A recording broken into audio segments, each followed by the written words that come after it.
Hello, students. Here's your Module 8 accommodated test. Make sure you record your name by clicking this box for your email. The essay that you have is, how should the War of 1812 be remembered? Remember that you put 3 pieces of evidence onto a note card, and you're allowed to use that note card on this assessment. Number 1, who built a strong confederacy among Native Americans? A, Tecumseh, B, Tripoli, or C, Blue Jacket? Number 2, why was the Embargo Act passed? A, to avoid conflict with the British and French navies.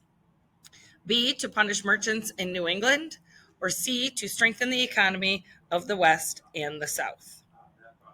Number 3, why did the Embargo Act of 1807 fail? A, it led to more U.S. sailors being impressed.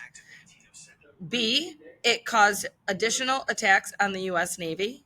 Or C, it impacted U.S. trade more negatively than the French or the British trade. It's supposed to be or. Number 4, kidnapping and forcing people to serve in the Army or Navy is called what?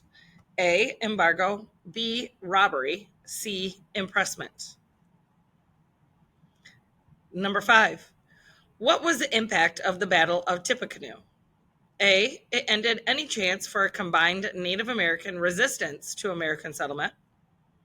B, it resulted in increased attacks on American settlements in the Indiana Territory.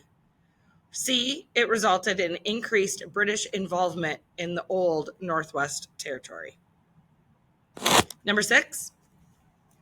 Okay, so number 6, 7, 8, and 9, and I believe 10, you're going to have to infer something, which means that you're going to have to think about, why is this a good idea for the United States or not?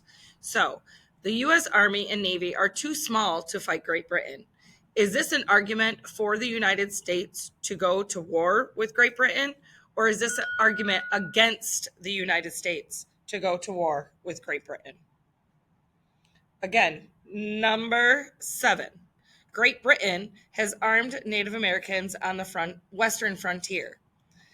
Is that an argument for the United States to go to war with Great Britain, or an argument against the United States to go to war with Great Britain? Number 8, again, invading Canada would give the United States more land for settlement. Is this an argument for the United States to go to war with Great Britain, or an argument against the United States going to war with Great Britain? Number 9, Great Britain can produce more military supplies than the United States. A, is this an argument for the United States to go to war with Great Britain? Or is this an argument against the United States going to war with Great Britain? Number 10, better relations with Great Britain would help the United States trade.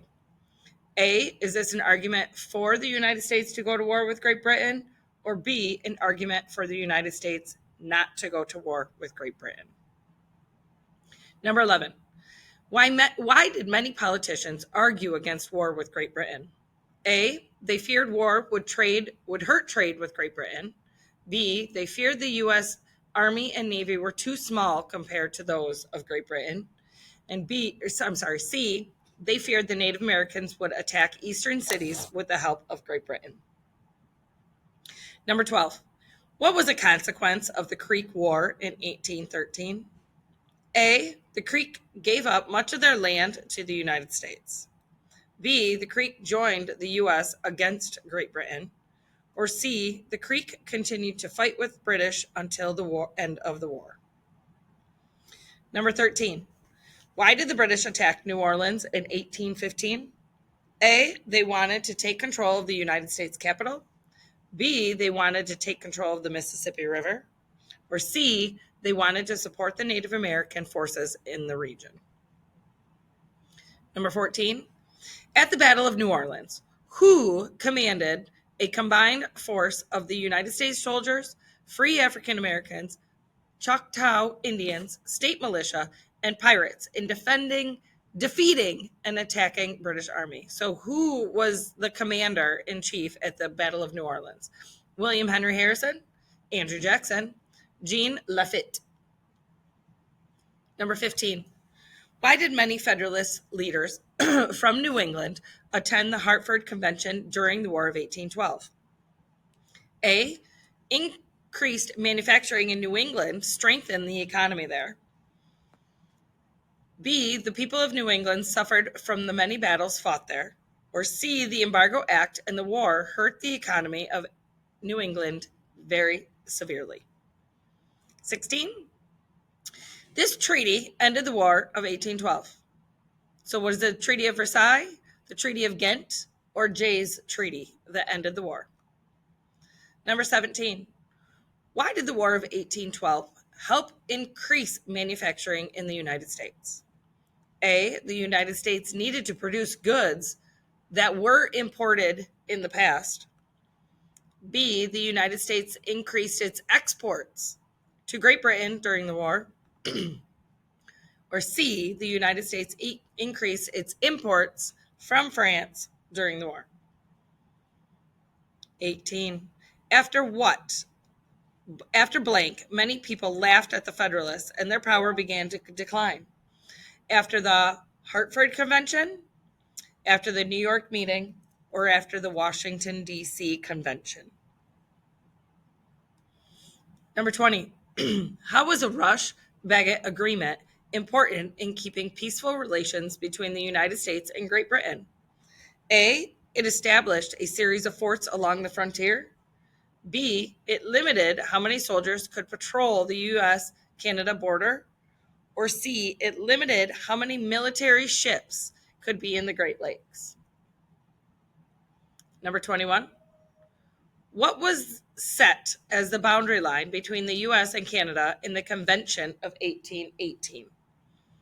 A. The equator. B. The 49th parallel. Or C. The prime meridian. Number 22. Why was the Adams-Onis Treaty important? A. Spain gained the territory of California. B. The U.S. gained the territory of Florida. Or C. The U.S. gave up its claim to the Oregon Country. Number 23. Who was in charge of the force that invaded Florida, driving the Seminole out of East Florida? Who was in charge